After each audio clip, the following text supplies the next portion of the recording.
Olá, meu amigo, minha amiga, aluno e aluna Gran Curso Online. Meu nome é Érico Palazzo, sou delegado de polícia no Distrito Federal e vamos começar a tratar agora dos crimes contra a dignidade sexual, crimes que estão previstos a partir ali do artigo 213 do Código Penal. Pessoal, esses crimes são extremamente relevantes, são cada vez mais cobrados em prova e nós temos que nos atentar principalmente às alterações legislativas que aconteceram nos últimos tempos. Nós tivemos alterações importantíssimas com a Lei 12.015 de 2009 e novas alterações mais recentes já em 2018 por meio da Lei 13.718, que foi publicada em 24 de setembro de 2018. Então, temos diversas alterações importantes e que eu tenho certeza que o examinador vai cobrar cada vez mais. Muito bem, quando nós falamos de crimes contra a dignidade sexual, já nos leva a ideia relacionada à liberdade sexual das pessoas, a sua disposição, a sua livre disposição em relação ao seu corpo. Há um tempo atrás não era bem assim. Os crimes contra a dignidade sexual eram chamados de crimes contra os costumes. Costume, prática reiterada na sociedade, prática amplamente aceita na sociedade. Então nós tínhamos crimes contra os costumes. Por quê? Porque algumas coisas que eram costumes no passado não são mais costumes a partir de agora, a partir de uma época mais moderna que nós temos. Então, o legislador, o que ele fez? Olha, não tem mais nada a ver com costumes. Os costumes mudaram. Aquilo que era costume no passado não é mais hoje, a sociedade evoluiu. Vamos tirar esse nome de crimes contra os costumes, vamos alterar e colocar crimes contra a dignidade sexual. Então, se você ouvir crimes contra os costumes, acabou. Não ouça mais isso, não tem mais nada a ver. Nós estamos tratando de crimes contra a dignidade sexual. Para vocês terem uma ideia do que eu estou falando, lá quando se falava em crimes contra os costumes, existia a figura da mulher honesta. Haviam crimes que só podiam ser praticados contra a mulher honesta. O que era a mulher honesta? Era a mulher virgem? Era a mulher que nunca tinha tido relação sexual? Era a moça que não era casada ainda? Ou que já era casada, mas nunca tinha adulterado? O que era essa mulher honesta? Hoje em dia, esse conceito não interessa mais.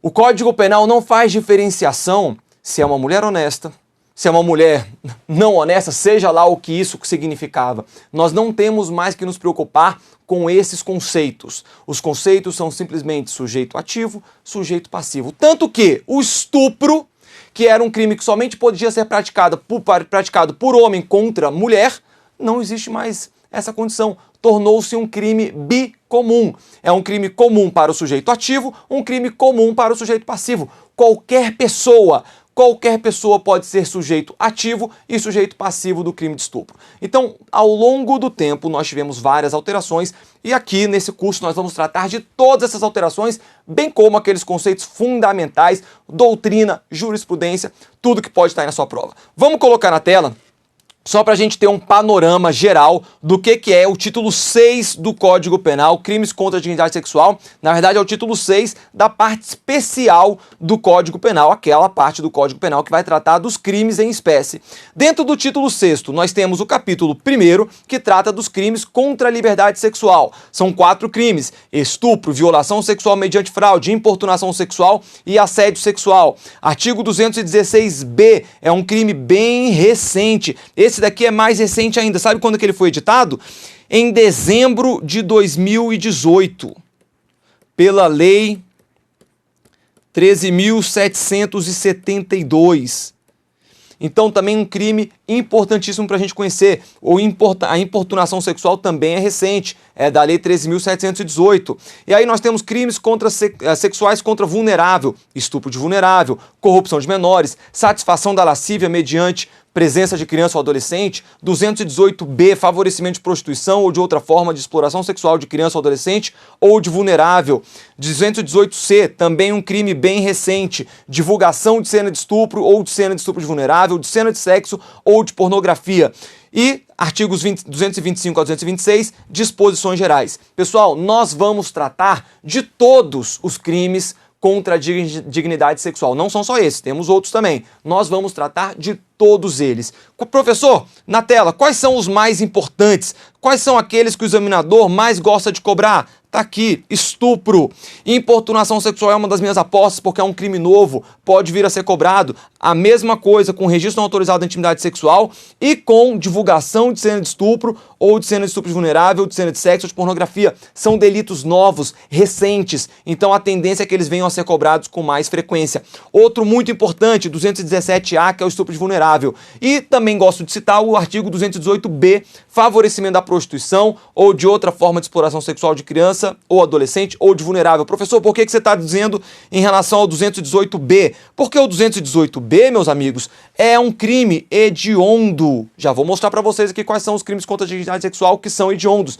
Mas trata-se de um delito hediondo. Então o examinador, ele gosta demais aqui de falar a respeito do favorecimento da prostituição ou de outra forma de exploração sexual de criança ou adolescente ou de vulnerável. Nós temos mais crimes contra a dignidade sexual. Esses aqui eles vão ter uma relevância menor para as nossas provas. Mediação para servir a lascívia de outrem, favorecimento da prostituição ou outra forma de exploração sexual, casa de prostituição, rufianismo, promoção de imigração ilegal, que é uma aberração. Até hoje ninguém sabe por que esse crime veio parar aqui contra a dignidade sexual, porque ele não tem nada contra a dignidade sexual, mas tudo bem, nós vamos ver ele também. Ato obsceno, escrito ou objeto obsceno. Esse segundo quadro aqui, portanto, são crimes menos cobrados em prova, mas que nós precisamos conhecer, porque tudo pode acontecer, como os senhores bem sabem. E aí nós viemos aqui para o capítulo 7º, disposições gerais. São disposições que se aplicam a todos os crimes contra a dignidade sexual e que nós já vamos ver nessa aula aqui mesmo, tá bom, pessoal? Então, nós já vamos tratar nessa aula dos pontos gerais. Aquilo que se aplica a todos os crimes contra a dignidade sexual. Então, muita atenção no que nós vamos falar de agora em diante. Primeira coisa que eu quero trazer para vocês, os crimes hediondos. Lá na Lei 8.072 de 1990, nós temos um rol dos crimes hediondos. O Brasil adota o sistema legal. Ou seja, será hediondo aquilo que está previsto em lei como crime hediondo. Não é o juiz, a gente não adota o sistema judicial. Não é o juiz que vai decidir o que é hediondo ou o que não é hediondo no caso concreto. A gente não adota o sistema misto tampouco. Nós adotamos o sistema legal. Será hediondo o que está previsto na Lei 8.072 como tal. E nós temos, dentro dos crimes contra a dignidade sexual, 3 crimes que são considerados hediondos pelo legislador. Quais são eles? Tá aí na tela. Estupro em todas as suas modalidades. Estupro de vulnerável também em todas as suas modalidades. E mais, favorecimento da prostituição ou de outra forma de exploração sexual de criança ou adolescente ou de vulnerável, também em todas as suas modalidades. Então, pessoal, importantíssimo conhecer, saber que esses 3 delitos são delitos hediondos. Voltaremos a falar sobre isso quando tratarmos individualmente de cada um desses crimes, mas por agora, lembre-se, esses crimes são crimes hediondos e são os crimes contra a dignidade sexual que são considerados crimes hediondos pela Lei 8.072. Muito bem, aqui chegamos então no ponto primordial. Eu falo o seguinte, toda aula eu trago um ponto que é o mais importante. Esse aqui é o ponto mais importante. Então, se por acaso você quiser assistir só isso daqui e depois ir embora, desliga o vídeo, tudo bem. Um negócio que isso aqui vai tomar praticamente a aula inteira, porque isso daqui, galera, é importantíssimo. Essa é a principal alteração trazida pela Lei 13.718 de 2018. Olha aqui na tela, bota na televisão aí, olha. Nos crimes definidos nos capítulos 1 e 2 deste título, qual título? Título de crimes contra a dignidade sexual. Procede-se mediante ação penal pública incondicionada. Qual lei que trouxe essa redação? Tá aqui, olha, que eu falei para vocês. Lei 13.718 de 2018. Galera, atenção, isso daqui é uma das alterações mais importantes que a Lei 13.718 trouxe pra gente. Professor, você tá falando toda hora em Lei 13.718, eu preciso decorar o número dessa lei? Não, não precisa decorar não. Eu preciso decorar o artigo 225? Não, também não. O que eu quero que você saiba é que os crimes contra a dignidade sexual, a partir deste momento, tornaram-se todos eles crimes de ação penal pública incondicionada. Professor, vem aqui na tela. Fala para mim aí sobre os crimes, a procedibilidade nas ações penais. Nós temos crime de ação penal privada. Nós temos crime de ação penal pública condicionada. pública condicionada à representação.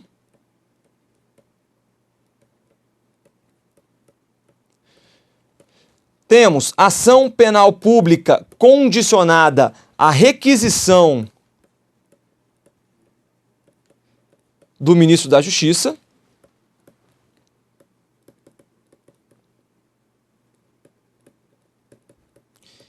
E nós temos os crimes de ação penal pública incondicionada.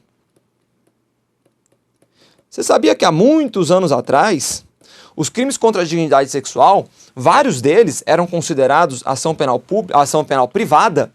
Ação penal privada só vai se proceder à persecução penal mediante queixa-crime.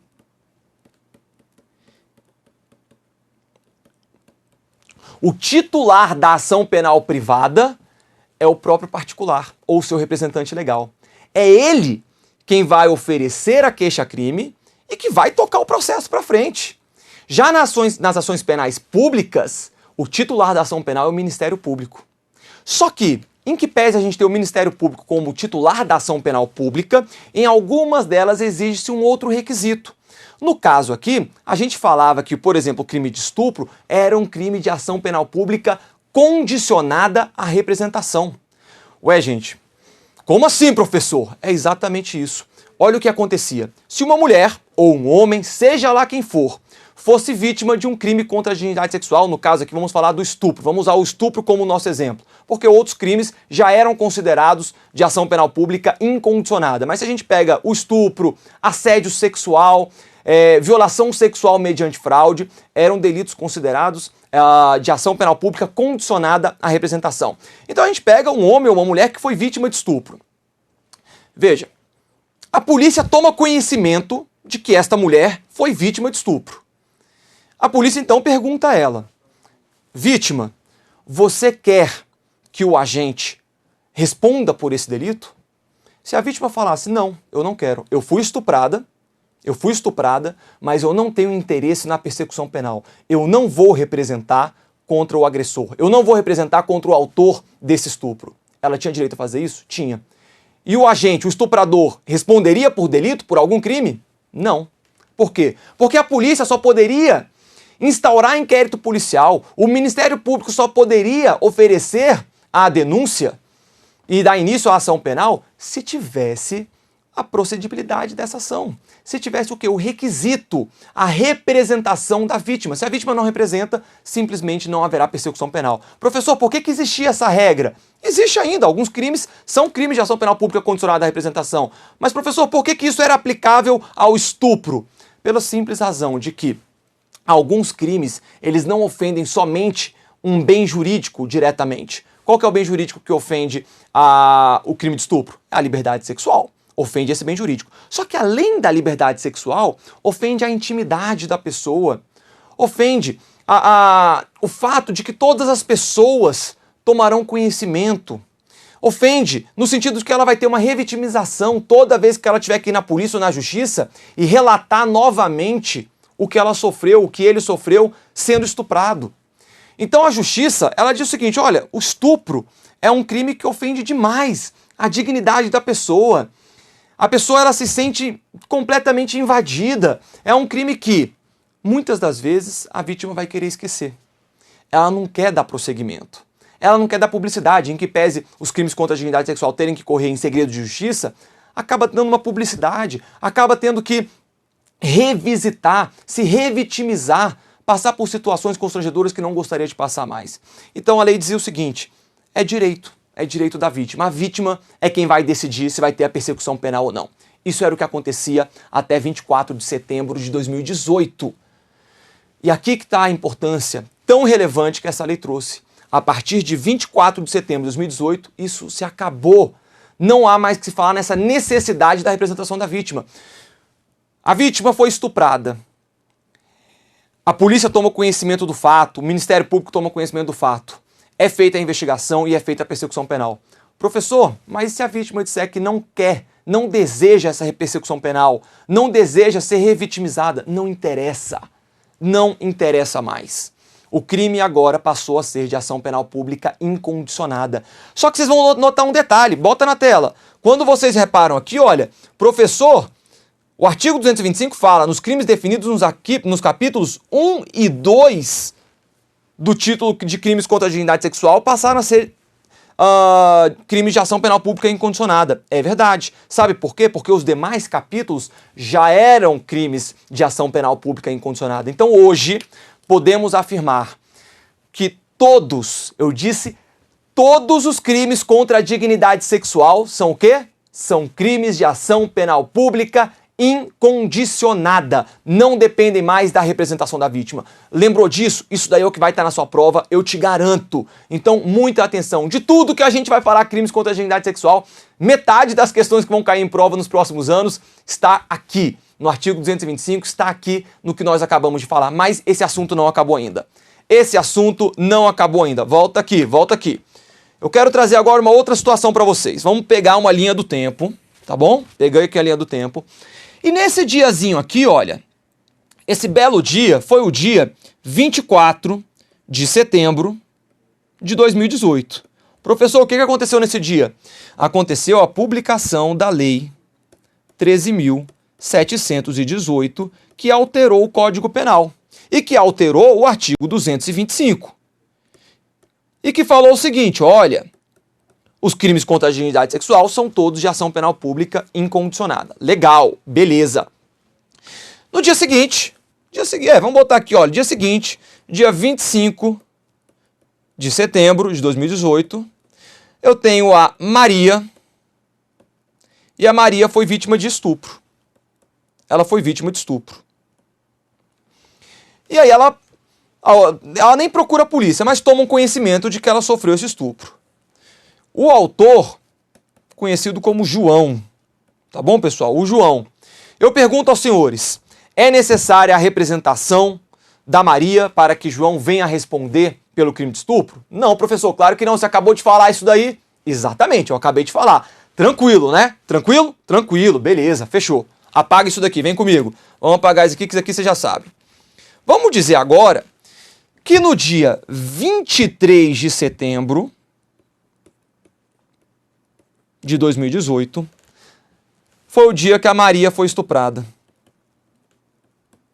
A Maria sofreu estupro no dia 23 de setembro. Quando a gente estava no dia 23 de setembro, vocês vão lembrar que aqui o crime de estupro era um crime de ação penal pública condicionada à representação. Veio a Lei 13.718 e disse, olha, esse crime agora é um crime de ação penal pública incondicionada. O estupro e todos os crimes contra a dignidade sexual são crimes de ação penal pública incondicionada. Muito bem, Maria foi estuprada no dia 23 de setembro. Lá no dia 25 de setembro, a Maria procura a polícia. Para falar, olha, fui estuprada. Fui estuprada. E aí eu pergunto aos senhores, vem comigo. A pergunta é a seguinte, Maria, ela vai ter que oferecer uma representação para ver a persecução penal de João ou não? Ou como agora a nova regra é um crime de ação penal pública incondicionada, basta a gente falar para ela que é o seguinte, olha, nós temos conhecimento do fato, agora a gente vai investigar, a polícia vai investigar, o Ministério Público vai oferecer a denúncia. Não tem necessidade nenhuma de você oferecer essa representação. E aí, ela precisa oferecer essa representação ou não? Nós sabemos que depois, na tela do dia 24 de setembro, não há mais que se falar nessa representação. E com relação a antes? E com relação àquele delito que aconteceu antes? Houve aqui uma novatio legis, não é? O que é o novatio legis, professor? É uma nova lei.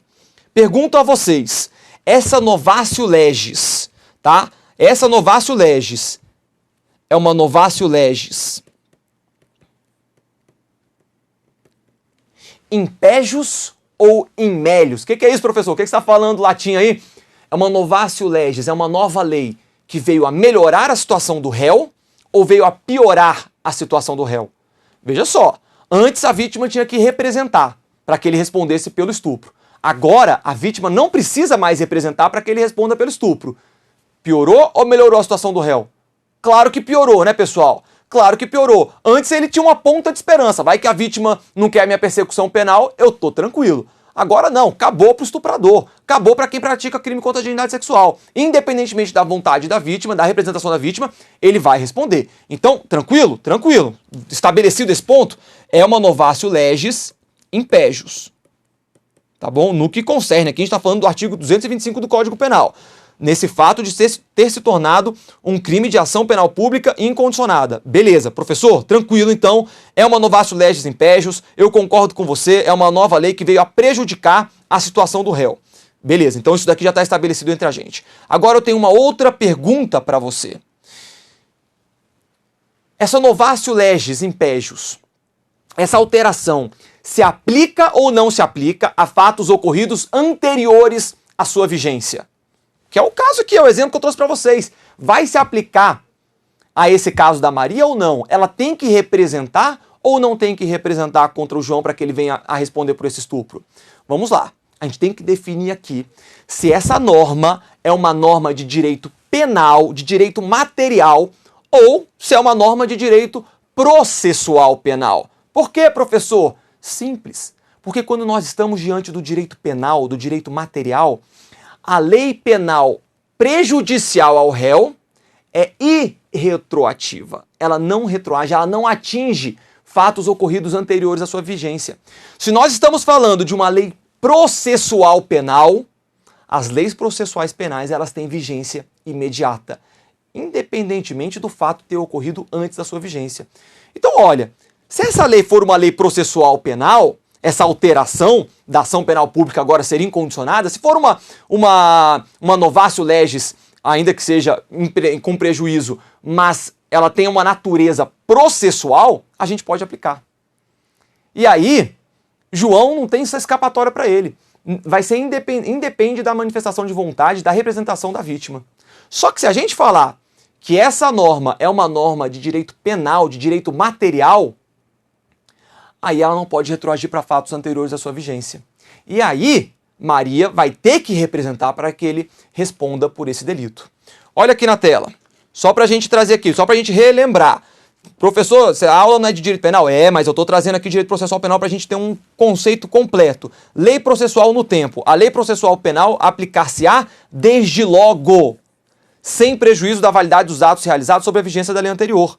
Então a lei processual penal, ela se aplica imediatamente. Publicou a lei processual penal, ela se aplica. Aqui, ó, publicação da lei processual penal, tá? Nesse dia aqui. Ah, mas o fato ocorreu há 20 dias atrás. Não tem problema nenhum. A gente vai aplicar a lei processual penal daqui pra frente. Tá bom, essa é a lei processual penal. Professor, e a lei, e direito penal?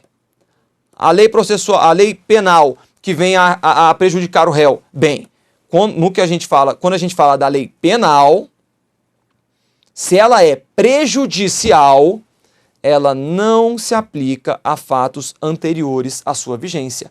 É o quê? É a irretroatividade.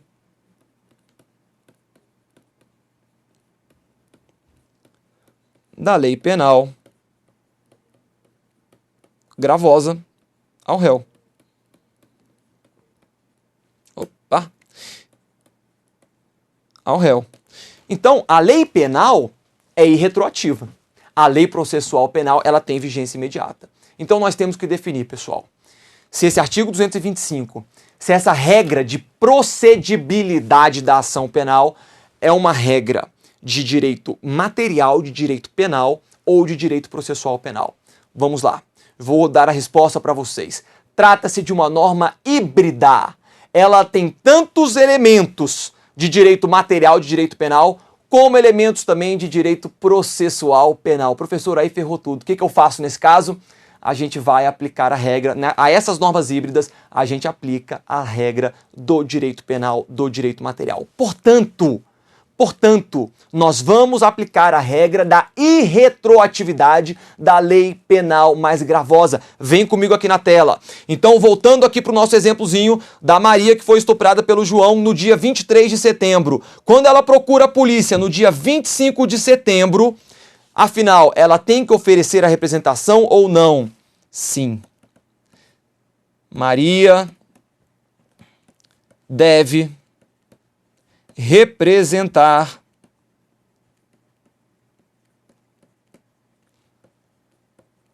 contra João. Representar criminalmente contra João. Beleza, pessoal? Muita atenção em relação a isso. O fato ocorreu antes da vigência da Lei 13.718.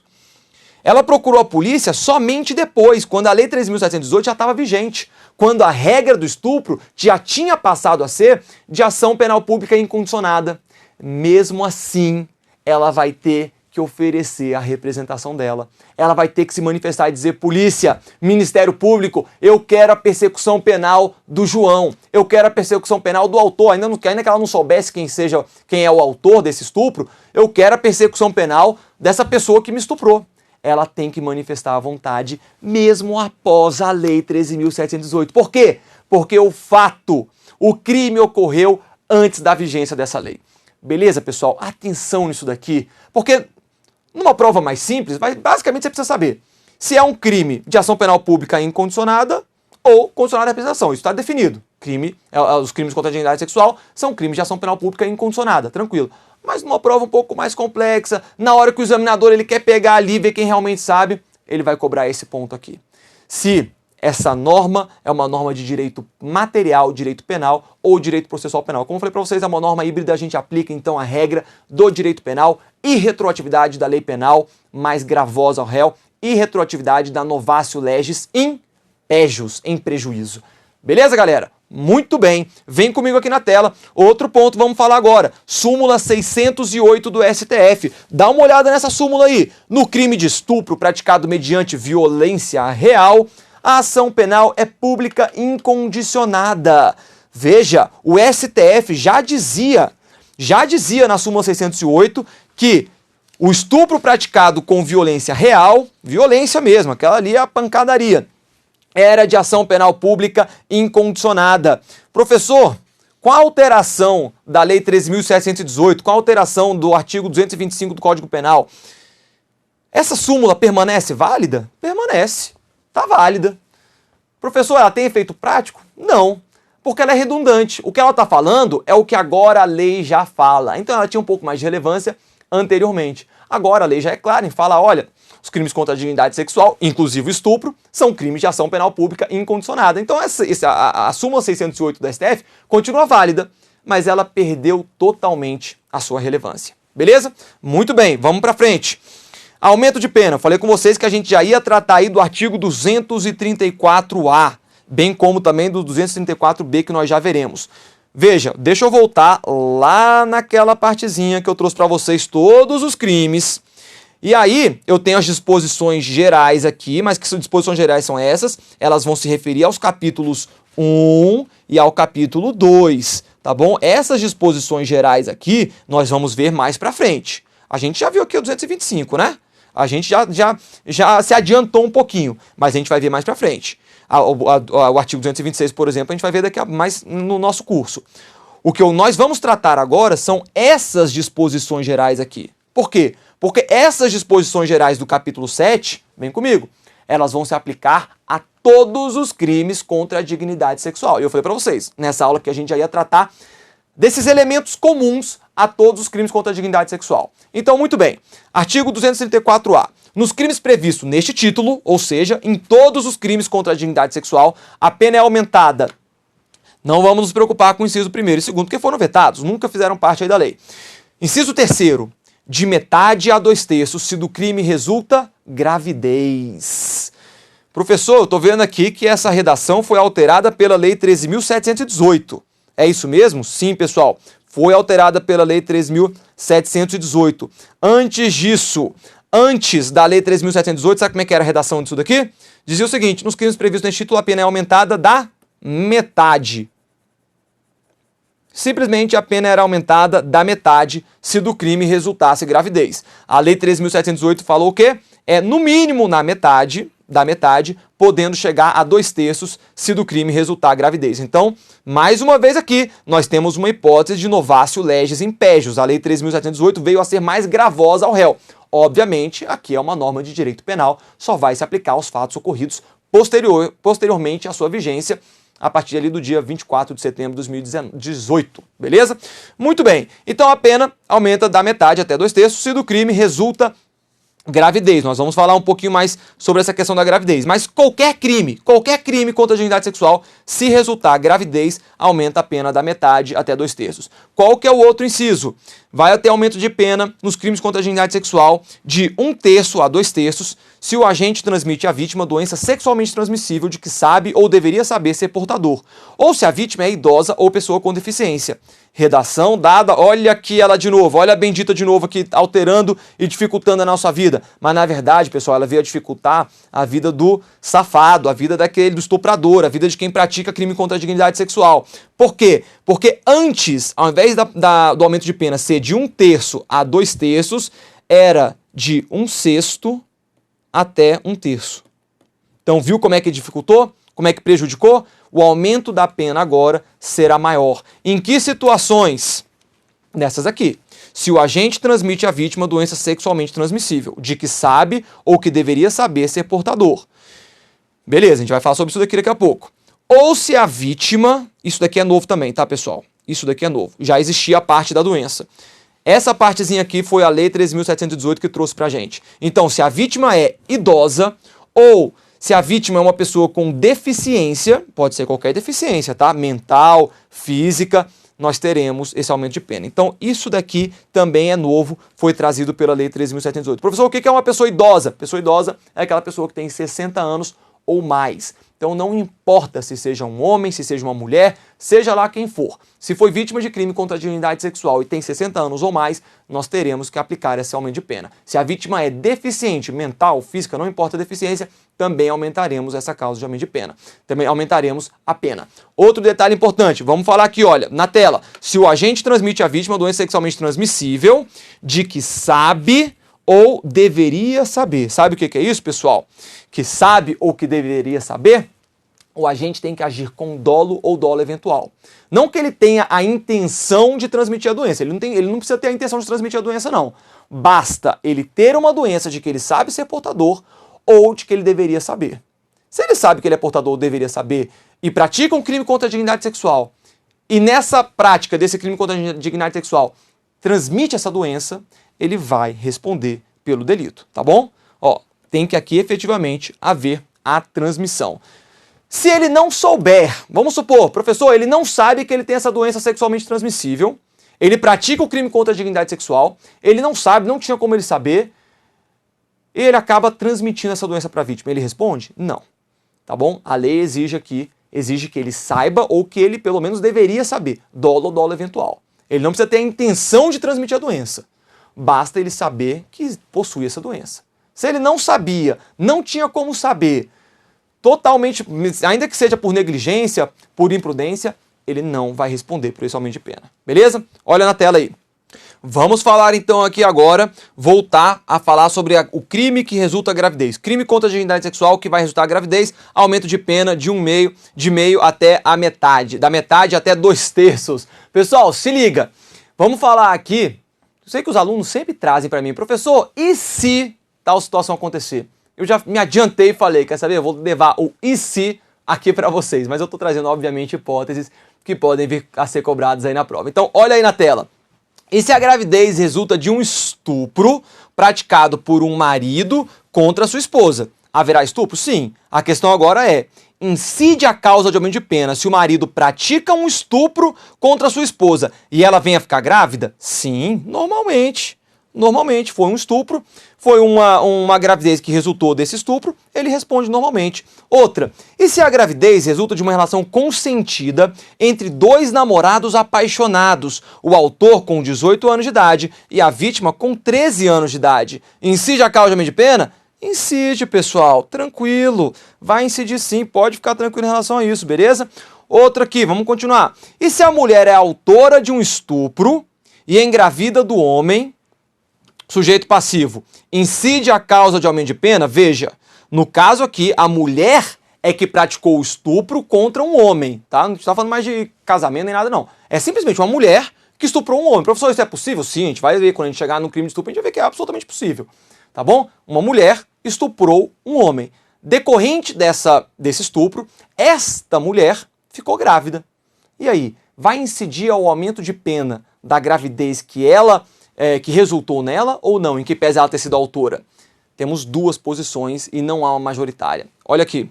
A primeira posição, a primeira corrente, ela vai dizer o seguinte, que sim, tá? Que vai incide o aumento de pena. Por quê? Porque a lei não faz qualquer distinção. A lei não distingue. Por que o intérprete vai distinguir? Simplesmente ela praticou um estupro e daquele estupro resultou uma gravidez. Querendo ou não, a vítima vai ter um filho com uma mulher que ele estuprou. Veja, então, pessoal, essa corrente vai dizer, sim, vai incidir a causa de pena, mesmo que a mulher tenha estuprado um homem e ela tenha ficado grávida. Incide essa causa de pena. Outra corrente vai dizer não. Vai falar, não vai incidir o aumento de pena nessa mulher. Ela vai responder pelo estupro, mas não vai incidir o aumento de pena. Por que não? Porque afrontaria o princípio da alteridade. Professor, o que é esse princípio da alteridade? O princípio da alteridade é o que vai dizer o seguinte, só vai haver crime, só tem que ter a tutela do direito penal se o agente pratica atos que saiam da esfera da sua pessoa. Eu só posso praticar por um crime, qualquer crime, pensa em qualquer crime. Só existe crime se você atinge um bem jurídico alheio, um bem jurídico que pertence a outra pessoa, um bem jurídico que pertence ao Estado, outros bens jurídicos. Quando você atinge seus próprios bens jurídicos, não será crime. Ué, se eu pratico lesão corporal contra uma pessoa e ela venha a morrer, vou responder pela lesão corporal, segredo de morte. Se eu pratico uma lesão corporal e machuco a pessoa, eu vou responder pela lesão corporal. Se eu furto um bem de uma pessoa, respondo pelo furto, artigo 155. Ok. E agora, se você praticar autolesão, começa a se cortar, vão te internar no hospício, mas você não vai ser preso por isso, você não praticou nenhum crime. Por quê? Porque a sua conduta não saiu da esfera da sua própria pessoa. Pratique suicídio, tenta praticar suicídio você morreu, né? Mas tenta praticar suicídio. Você vai responder por algum crime? Claro que não.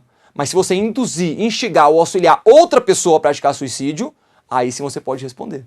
Viu só? Então esse é o princípio da alteridade. Destrói o seu carro, pega seu celular e joga no chão. É crime? Não. Mas se você pegar o celular de outra pessoa e jogar no chão e quebrar, você vai responder por dano.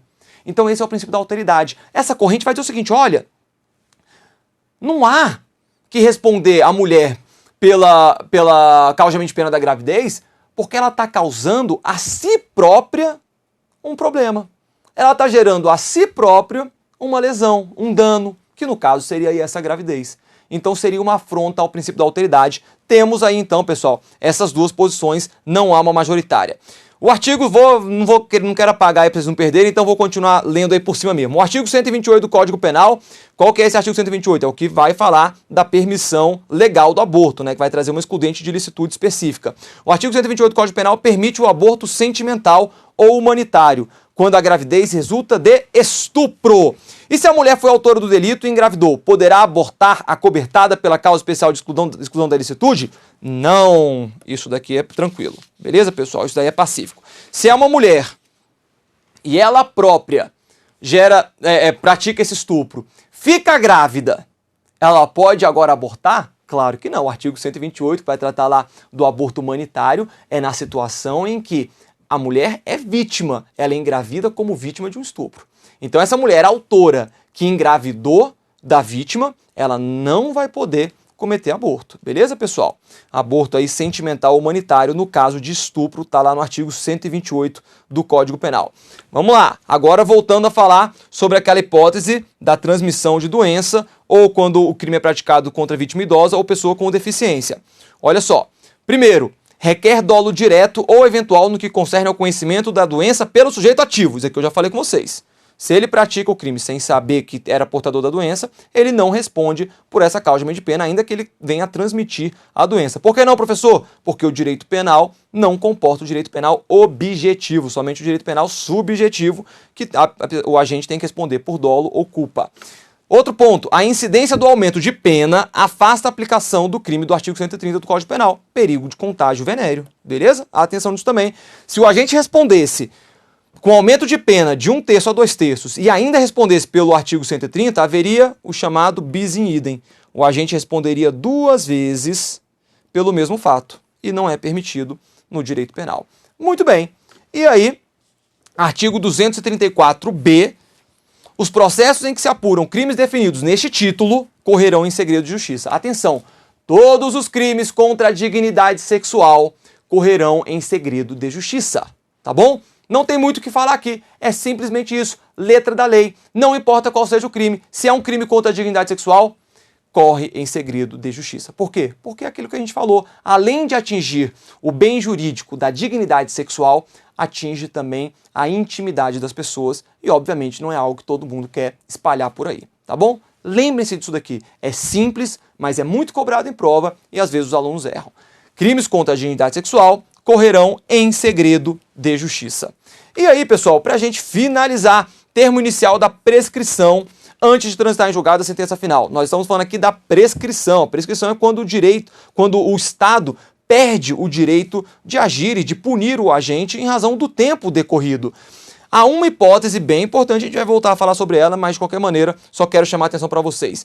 A prescrição, antes de transitar em julgado a sentença final, começa a correr, olha aqui o detalhe, inciso 5º, nos crimes contra a dignidade sexual de crianças e adolescentes, previsto neste Código ou em legislação especial, da data em que a vítima completar 18 anos, salvo se a esse tempo já houver sido proposta a ação penal. Ou seja, se a vítima é vítima de estupro de vulnerável, de algum crime contra a dignidade sexual, não começa a correr o prazo prescricional imediatamente. Por que não, professor? Porque muitas vezes esse crime acontece dentro de casa. Esse crime é praticado pelo pai, pelo padrasto, pela madrasta, pela mãe, pelo tio, por alguém que está no convívio. E para uma criança de 10 anos, 8 anos, 6, às vezes mais nova ou até um pouco mais velha que isso, buscar a polícia, ter essa autonomia ou até às vezes entender o que aconteceu, simplesmente não acontece. E aí começaria a contar um prazo prescricional que beneficiaria o autor. A lei falou, nada disso, de jeito nenhum. Vamos colocar esse prazo prescricional para começar somente quando a vítima tiver 18 anos. Por quê? Porque ela tem discernimento. Ela vai saber o que aconteceu. Ela vai ter autonomia.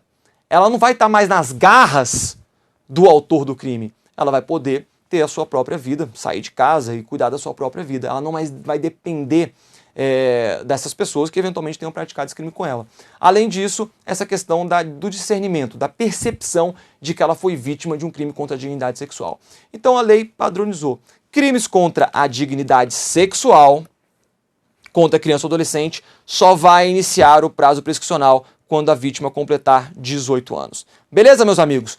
Com isso, finalizamos essa parte geral aqui dos crimes contra a dignidade sexual e agora vamos ver crime a crime e algumas outras disposições gerais aí também que a gente vai trazer para vocês. Um grande abraço, até a próxima aula.